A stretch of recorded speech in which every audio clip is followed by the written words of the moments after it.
Tren penguatan rupiah mulai berdampak pada industri retail. Mereka batal menaikkan harga jual. Pemerintah pun optimistis rupiah masih akan terus menguat selama 1 hingga 2 bulan ke depan.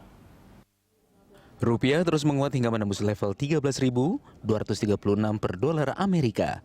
Apresiasi itu seiring dengan paket kebijakan ekonomi yang terus digelontorkan pemerintah.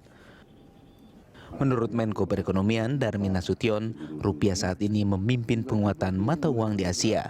Darmin optimistis penguatan rupiah akan terus berlanjut hingga 1-2 bulan ke depan. Menurut Darmin, penguatan tersebut lebih ditopang oleh berbagai paket kebijakan pemerintah bersama Bank Indonesia dan otoritas keuangan.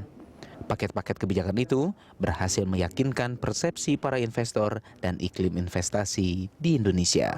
Poinnya kira-kira begini, kalau dibilang misalnya nggak ada, itu cuma pengaruh dari karena Amerika tidak menaikkan tingkat bunga. Lah dari sudah berapa bulan dia tidak naikkan, sudah 3-4 kali rapat dia tidak naikkan, kok nggak turun-turun? Iya kan? Kok nggak turun? Kok sekarang turun? Ada faktor lain, yaitu kita membentuk keyakinan pasar. Nah, kalau dibilang lagi, negara lain juga menguat, Pak Darmin bilang, setuju betul, tetapi kita lebih tinggi menguatnya. Nah kan?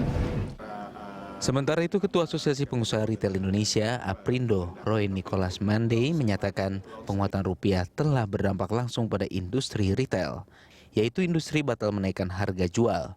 Ia optimistis tahun ini penjualan industri retail bisa tumbuh sekitar 8 hingga 10%, yaitu di kisaran 175 triliun rupiah. Ya, yang kita dapatkan retail ini adalah kepastian bahwa kita tidak akan menaikkan harga. Ya, ini kan sesuatu yang menarik. Karena apa? Karena tentunya sudah turun rupiah, ya, dolar juga sudah mulai melemah, rupiah menguat, sehingga otomatis barang-barang yang dijadikan bahan baku dan bahan penolong impor itu otomatis juga turun, ya. Sehingga proses produksi itu kita harapkan bisa menuju kepada normal, ya. Tapi ini kan harus dijaga, jangan sampai ini hanya sesaat.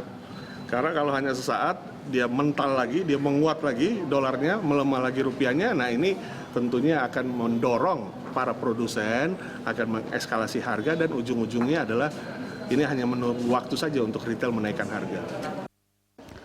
Namun Aprindo meminta pemerintah untuk tetap menjaga daya beli masyarakat, misalnya dengan menstabilkan nilai tukar, mempercepat penyerapan dana desa, serta menurunkan nilai suku bunga acuan.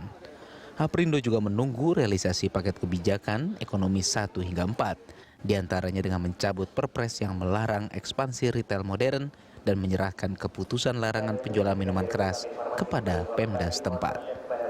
Tim Liputan, Berita 1.